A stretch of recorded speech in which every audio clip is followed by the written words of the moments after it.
Welcome back. We are joined today by Professor Richard Wolff to discuss the economic consequences of the war against Iran. So thank you very much for coming back on the program. My pleasure, Glenn. Glad to speak with you.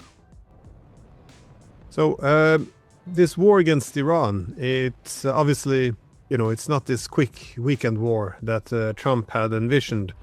I had the feeling the goal was to go in on Saturday and have the Iranians capitulate before the stock markets opened on Monday morning. But instead, we now see there's no way out, really, for the United States. The global economy has already suffered, and even if the war would end today, it would probably have massive ramifications lasting for many years. And worst case, it can pull down the entire U.S. empire. Indeed, that seems to be what the Iranians are going for. So what is your take on this? I mean, if we take a step back, what are the wider ramifications in terms of the impact on the global economy and the sustainability of the US empire? Well, I hesitate in the middle of the war to speak as though I know what it's going to do. We're all tempted to do that. I understand that. The people I speak with want to know what's going to happen for all the usual reasons. I don't think we can do that. And let me tell you why, and then I'll answer your question. It seems to me that everything at this point depends on how much bombing and missiling and all the rest that the Iranian people can tolerate. I mean, everything hangs on that. If the support for the government's resistance is solid and cannot be disturbed, no matter how many bombs they throw into that country, which is certainly a possibility, then I agree with you. Then I think all that's left for us to think about is how far the desperation of the United States will take it because it can't tolerate a defeat. And in this way, I think it's really quite similar to the almost by now absurd hysteria of the Europeans vis-a-vis Russia, not because they have a chance to defeat Russia, they don't, but because the thought of a defeat of Europe by Russia frightens them to such a point. By them, I mean the leaders of the countries. Their careers would be over, their political life history would be kind of erased. The whole world would see the kind of slavish subordination Europe accepted after World War II. Perhaps it had no choice, but in any case, it accepted it. And this is the end of that process. The United States throwing them under the bus because it has its own problems. So then the question becomes, how far will the United States go? And that becomes the question. How far will the American people, on the one hand, and the American employer class, and I choose my language carefully, how far will it let Mr. Trump go? And that will depend not very much on what happens in Iran or even in the Gulf. That is going to be determined by the domestic, inside the United States, consequences of a prolonged war. And if I were Mr. Trump, I would be extraordinarily worried that this time may be his last time. And the reason for that is, to quote a leading business communications, quote now, "This war may take us over a fiscal cliff." That's a quotation. And and let me do the arithmetic that lies behind that, because I believe that's correct. Mr. Trump inherited in his second term a position of the United States as the largest debtor country in the world, which it has been for some time. That is not all Mr. Trump's fault. That's why I use the word inherited. I mean, he contributed in his first presidency to doing it, but he's not alone. The Democrats did it, earlier Republicans did it. The United States long ago decided politically it could never fight the many wars it kept going by taxing the population. That would produce a revolt here. So it has to be borrowed. You have to borrow the money for the wars.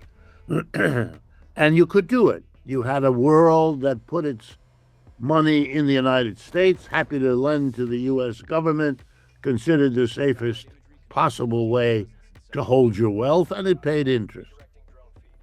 And if the dollar appreciated, well, then you made even more money, which it often did. All of that is now over. Mr. Trump inherited deficits exceeding $1 trillion a year. He inherited the recent decline of the credit rating of the United States from AAA to AA by all three of the major credit agencies, Moody's, Standard & Poor, and Fitch. All of them, not at the same time, but in a short period of time, dropped the credit rating because the United States is too deep into debt. And Mr. Trump promised, as he ran, that he would do it. And one of the reasons he adopted his tariff program was that it might generate big money into the government so that at least the deficits would be reduced. Okay, all of that has been blown apart. Number one, in order to counter the declining empire problem, you got all this noise about retaking the Panama Canal, taking Greenland, converting Canada into the 51st state, and so forth. And with all of that grandiosity, and with the quite determined resistance of all of those entities, didn't want this, we're not for sale, all the rest, he went to the Congress about a month and a half ago, first quietly, then publicly, demanding an increase in the defense, although it's now called the War Department, budget from the current $900 billion to $1.5 trillion. Excuse me for the arithmetic, but it's needed for the argument to be made. That's an increase in 1 year's budget of $600 billion on a base of $900 billion. In other words, a 2/3 increase in 1 year of the Defense Department budget, when we spend more on that than the next 8 countries combined spend on that, and that includes Russia and China. So this is a wild announcement of increased spending. But we're not done. Then he goes to war against Iran and has now asked for an additional $200 billion to fight the war. Okay, so now we're increasing $800 billion.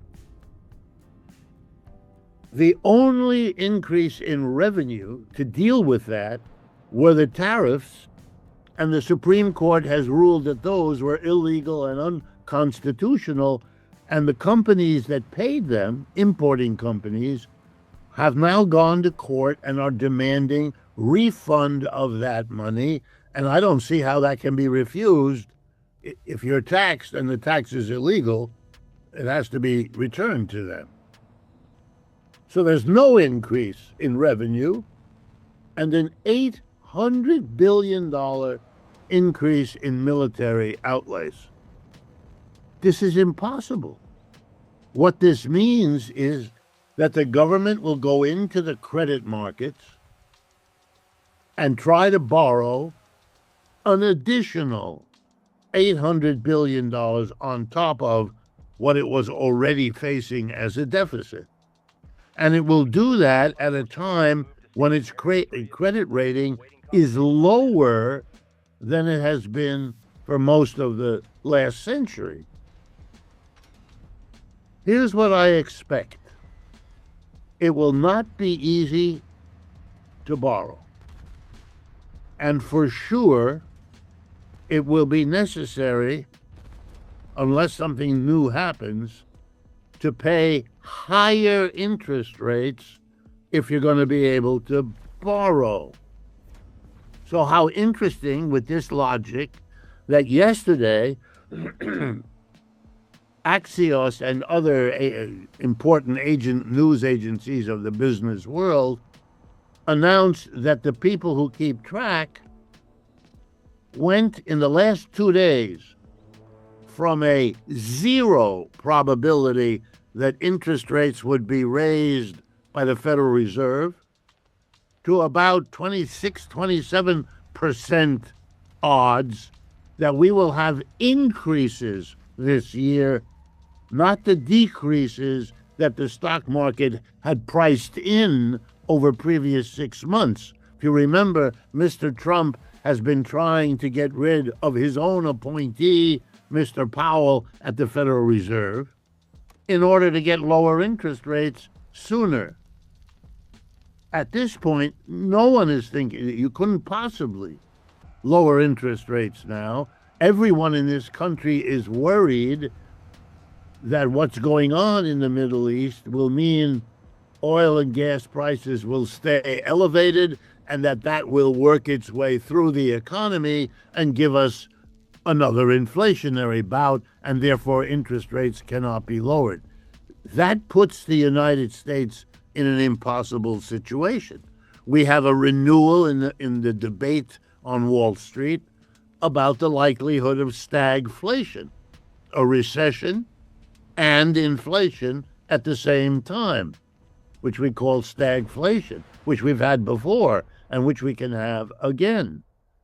And an election in November in which, at this point, Mr. Trump and his people have only 2 options: interfere in the election or lose. Those are their options. And given who these people are and how they behave, you're going to see a lot of interference in the election, as much as they can get away with, starting with the so-called SAVE Act. The newspapers yesterday were full of 2 ironies that speak to this.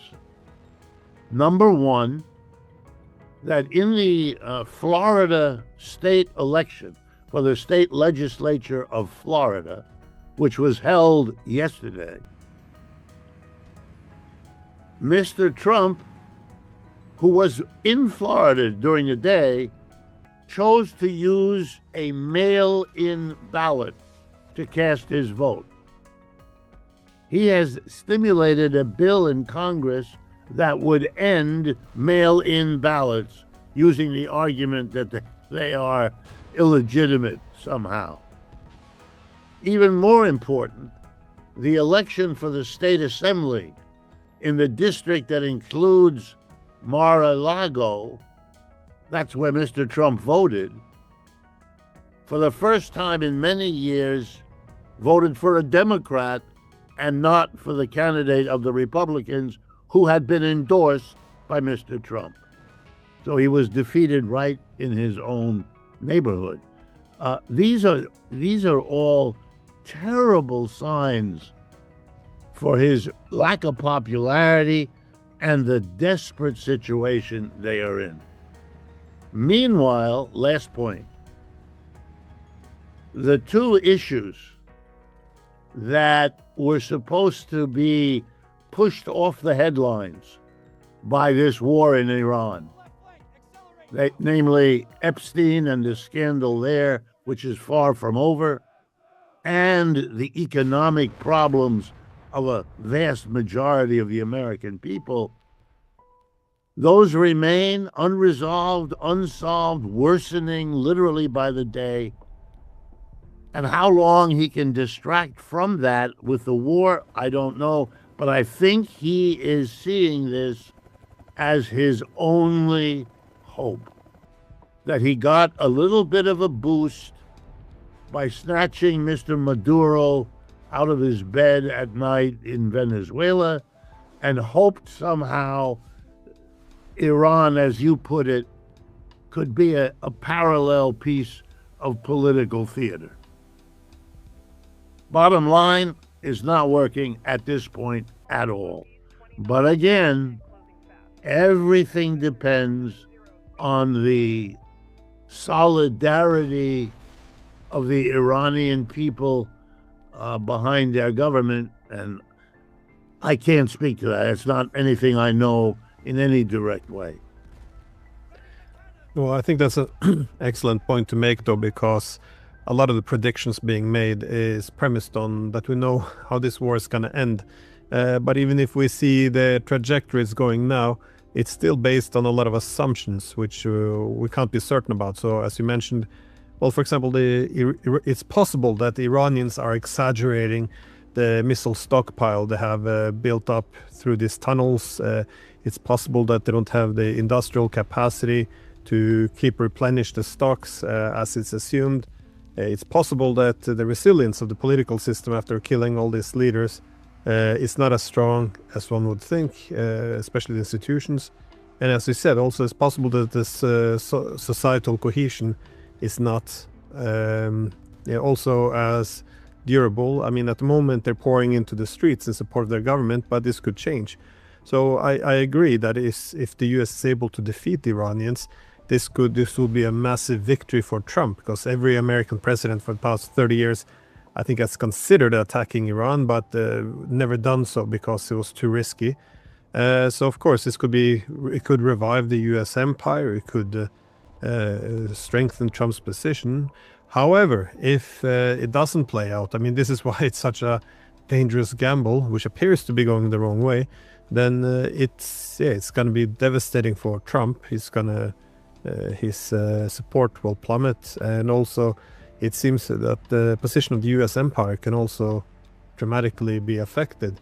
Because I was thinking the U.S. was already overstretched. That is, last week it ran into $39 trillion of debt, which is the ungodly amount of money. And we already knew that the U.S. wasn't doing that well in the economic war, the tech war against China. Is struggling with competitiveness. The tariffs of Trump, as you and I have spoken about in the past, have not worked as hoped. And it just seems like the petrodollar itself could come under a lot of stress now if the Iranians succeed in essentially compelling the Gulf states to, for example, stop trading in dollars if they want to use the Strait of Hormuz. So there's a lot gambling at stake here. But how do you see it affecting the wider global economy, though? Because you can't really double energy prices and put such a massive limitations on fertilizers and not have the rest of the world feel the pain. Well, the rest of the world is feeling it, and the rest of the world is not only feeling it, but is taking steps. Sorry about that. Is taking steps that are not reversible. People don't understand that when you are faced with a sudden spike in the price of oil and gas, for example, and in derivative prices like fertilizer, plastics, and other things, you're going to have adjustments that do not get readjusted back to the position before when the prices come down again. In other words, there are people that are going to be switching to solar energy or hydro energy or other kinds of energy that are never going to go back to buying oil, especially when they're squeezed like they are now. I mean, I don't know of anyone who's done a study. How much damage has been done in the Gulf states that they will now use their accumulated dollar holding of U.S. treasuries, liquidate them in order to repair and replace the facilities that the Iranians have knocked out. I don't know how much that is, but my guess is that the Gulf states are going to be much less of a buyer of American debt than they have been in the past as a result. How does that figure in? And here's some even bigger ones. If I have this right, the most extreme problems are going to come in Asia, which relied on the Middle Eastern oil. Europe and Asia relied on Middle Eastern oil. The Europeans are feeling the squeeze already. The Asians are feeling it already.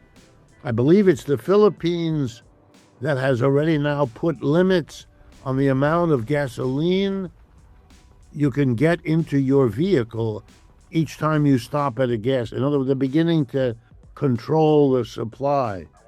Other countries are forbidding export of certain kinds of either oil or derivatives from oil. So if you have a closing up of the fossil fuel business, you might have the best ecological outcome for reasons having nothing to do with ecology, because everybody is either unable to get the oil or does not want to stay in the vulnerable position waiting to see how wars thousands of miles away work themselves out.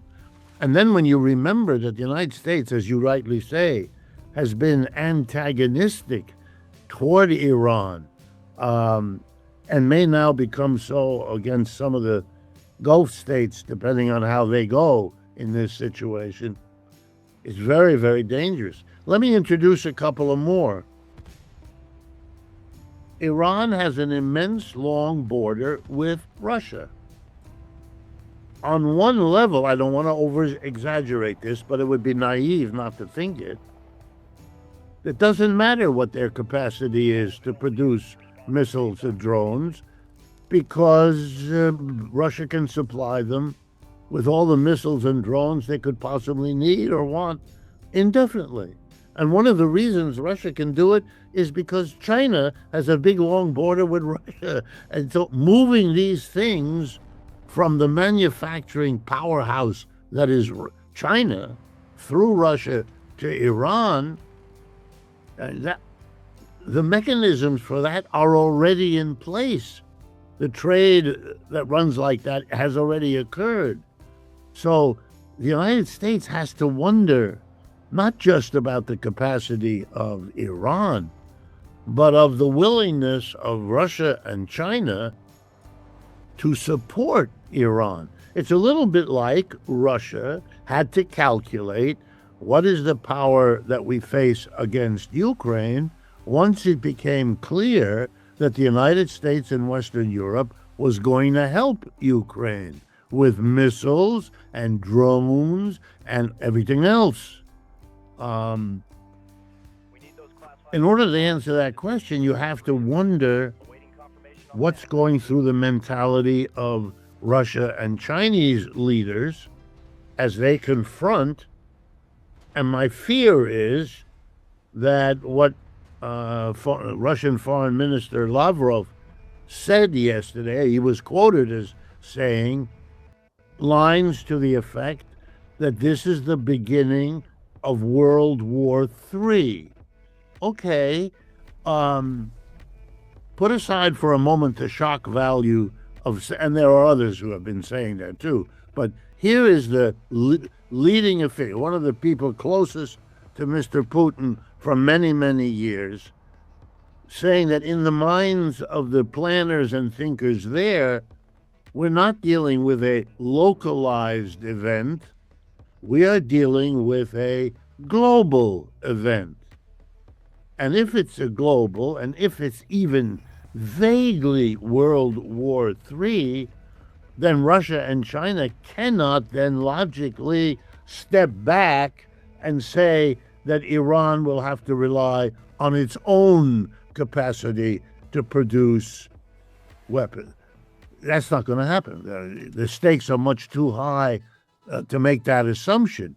And if you don't make that assumption, then where are you? Then the Iranians, using their own missiles and drones, or the limitless supply that will be available to them if it isn't already, they can keep the Strait of Hormuz closed forever.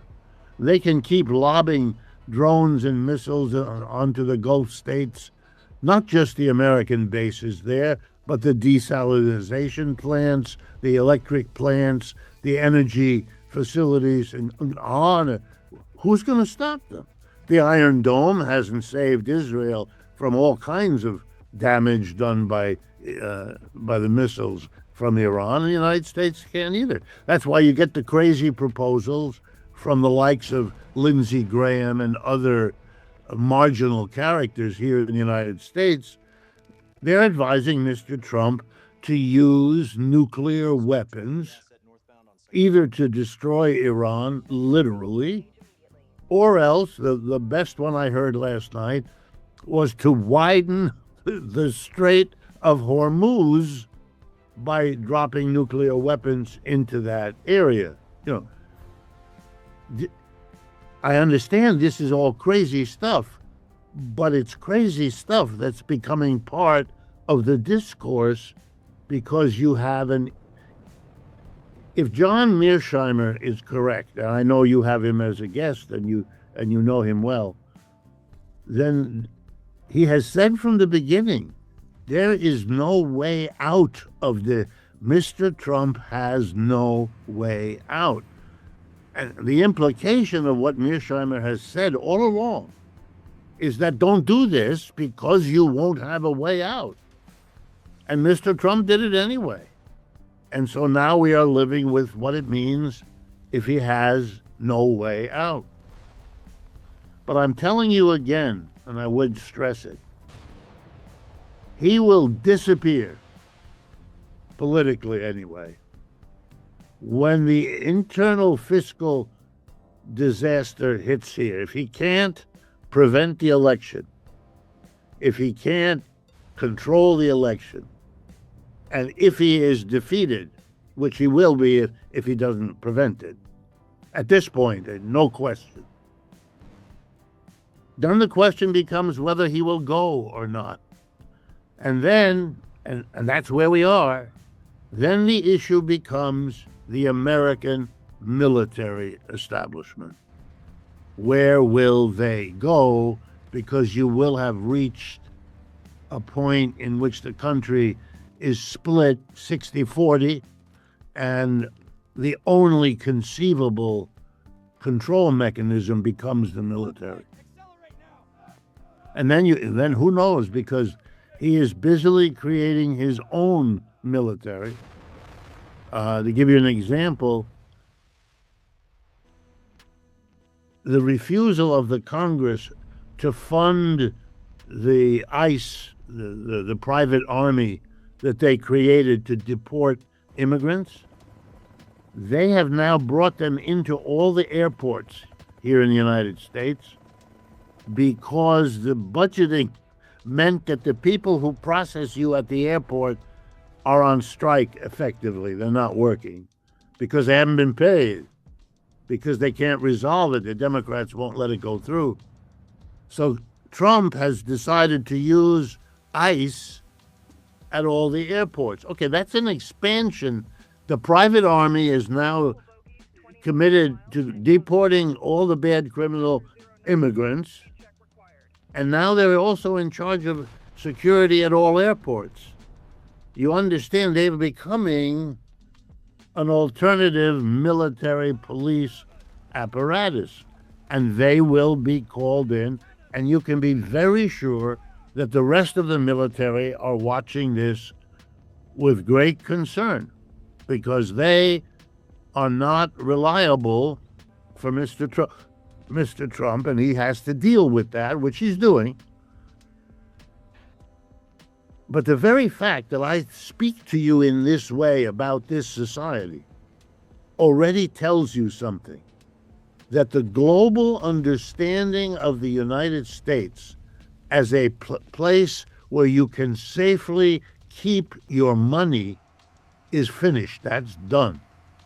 This is a country of turmoil, of illegal activity all over the place, a military whose loyalty is now in play. This is what wealthy people around the world want to hide their money from. They don't want to go to a place that's like that. And I think you're going to see, as the instability deepens and becomes more visible in daily life, the pressure on Mr. Trump. I don't see how he survives this, but that's how grim. And by the way, I'm talking to you from New York City. You can feel it in the population here. There's a level of, it's not quite psychological depression, but there is anxiety, there is enormous disaffection from the institutions, almost all of them, a turning in of the population. And when you talk to people and you say, is that happening to you? They nod because someone has put it into words. I've never been in the United States and I'm born here and lived and worked here all my life. I've never had that feeling that I have now, just in the street among people, over a cup of coffee at a coffee shop and so on. You're picking up a deep sense that something is terribly wrong and that we have to change dramatically. And that's why I think it's extremely important that we here in New York City, the largest city in the country, the most cosmopolitan, largest percentage of people who are Jewish, voted for a Muslim socialist for mayor. I mean, that's an index of change. It's everything. We want somebody completely unlike our traditional politicians. And that's and he won for that reason. And he could have been a communist instead of a socialist, he still would have won. That's the amazing of it. By people who don't like socialism, don't like communism, don't know very well what it is anyway because of the country's attitude, but didn't make any difference. He was a nice young man with a beard and a socialist and a Muslim. Fine, vote for him. And the man said that if Benjamin Netanyahu visited New York, he, as mayor, would have him arrested. He said that as part of his campaign. And the Jewish vote here went for him. I think people should understand that's extraordinary. It's really extraordinary. Well, I agree with your assessment of that, is that, as the U.S. reaches a breaking point in terms of its, economic standing and political cohesion, its hegemony falling apart, that there's desperation and pessimism in there. But of course, you see similar things in Europe. If you listen to the political class across Europe, they only speak now in the language of war. Nobody speaks of peace anymore. No one speaks about the value of diplomacy. It's been replaced with a very moralistic language where, it's because our values are so virtuous that our enemies, because they're enemies, must be so evil that we can't even talk to them. So, you see this weird combination of talking in values and this translates, whenever they talk about values, it translates into peace. When they talk about empathy for Ukrainians, it only translates into send more young Ukrainians to die. When they talk about, we condemn Russian crimes, it sounds like it's a moral argument, but all it means is there's no way we can have peace. We have to fight them. So it's a very ugly discourse we have here. So I don't dismiss what Lavrov is saying, that we might already be heading into World War III here. But I was wondering, it's the last question, it's possible that we could go the other direction? Because now that things are going so bad in the Middle East, this seems like there's some rethinking among some European politicians, especially the Belgian Prime Minister. We're seeing some signals from the Italians that perhaps we have to find an end to this war with the Russians.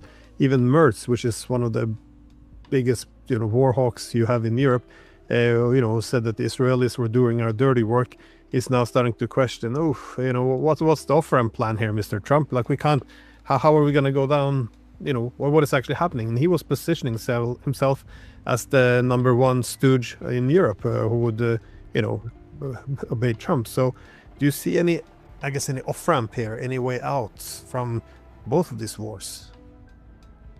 Again, the only way I see it is if you have a groundswell of opposition. And I must tell you, I'm beginning to see it here. I don't know enough about Europe to be able to say I see it there. I don't know, for example, how to interpret the municipal elections in France over the weekend, when Paris and Lyon and Marseille, voted for socialists to be in power. And I understand what the socialists in Europe mostly are.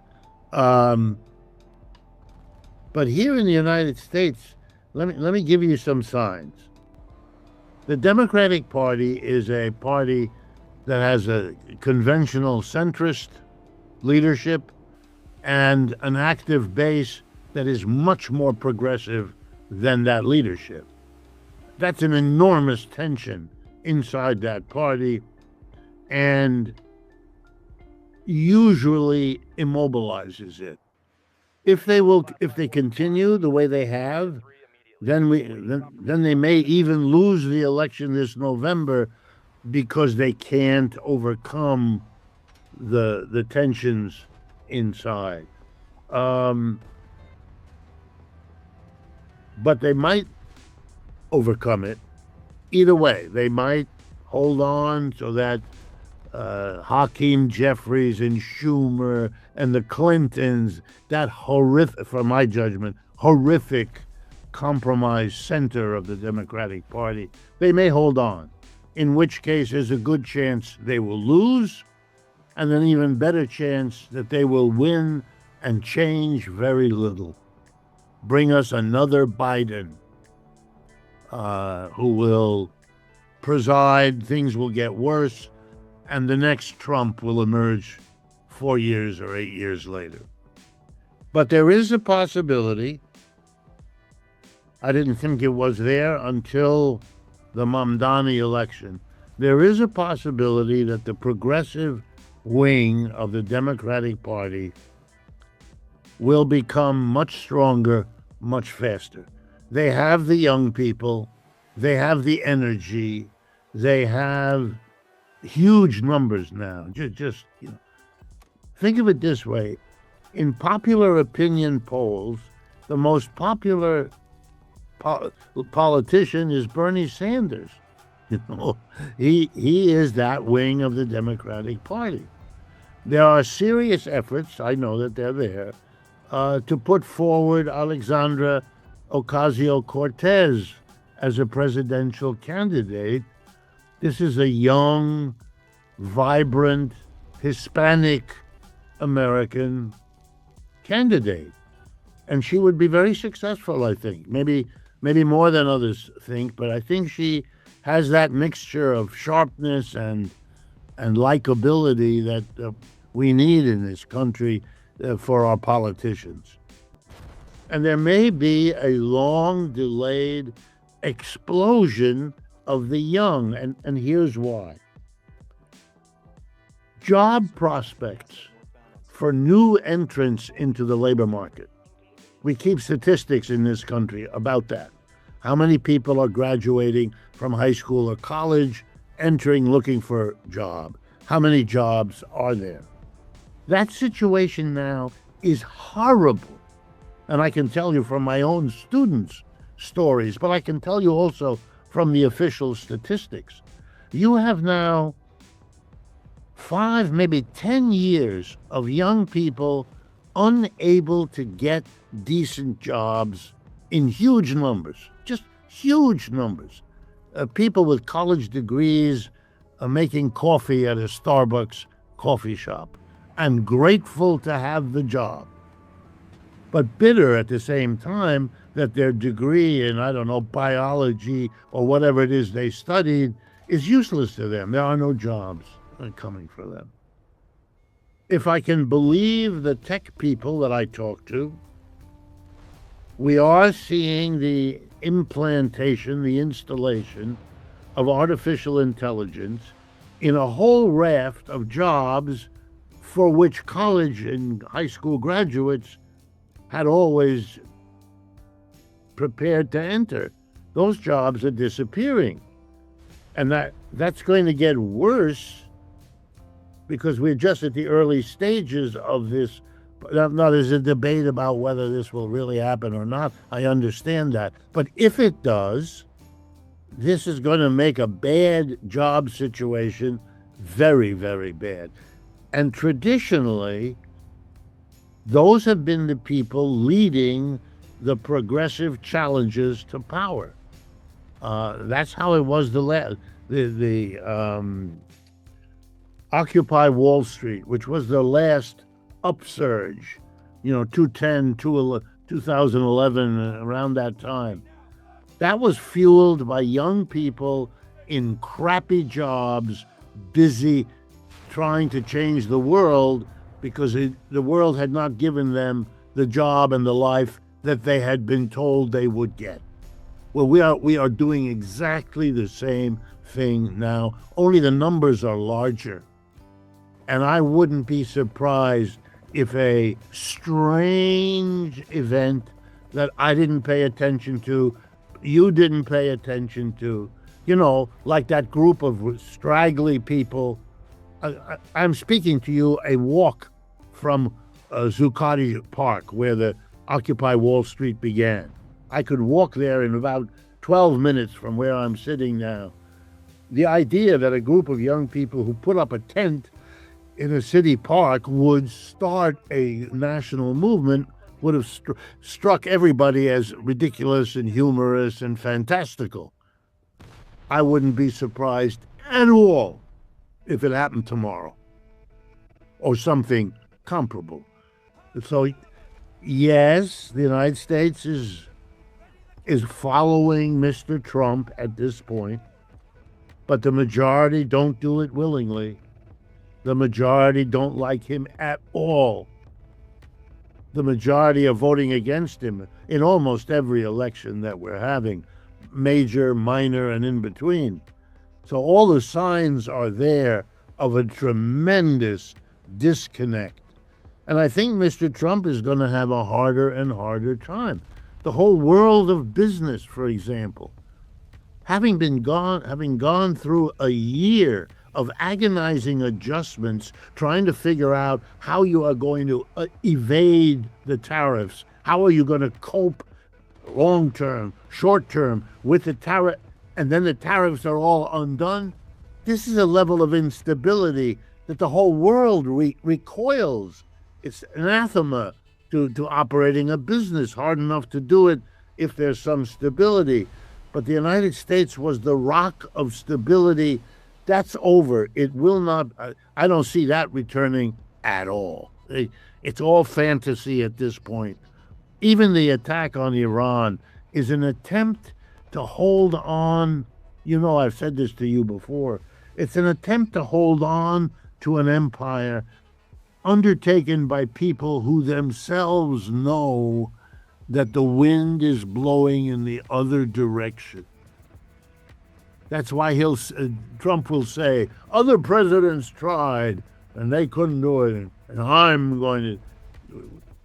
It's an admission, that it's been a failure. I'm going to offset it, I'm going to make Canada behave correctly. Not working. I'm going to make the Danes accept the loss of Greenland. Doesn't look like it. And on and on and on. Maduro was for him a wonderful respite from difficulty and failure.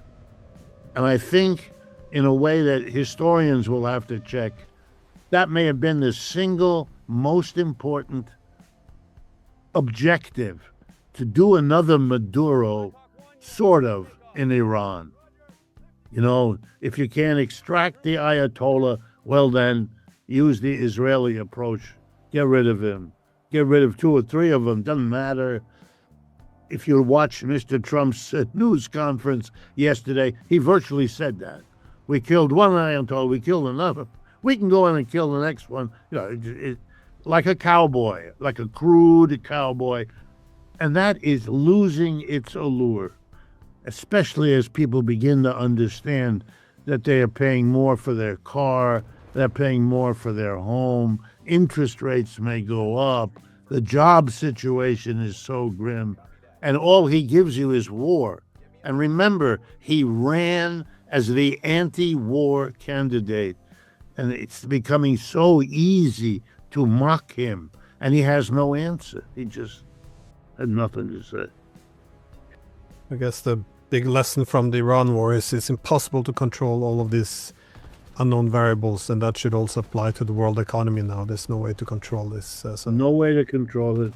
And they can't, you know, I don't know how Mr., you know, obviously I have no knowledge of Mr. Putin or of Xi Jinping, but Iran has 2 incredible allies.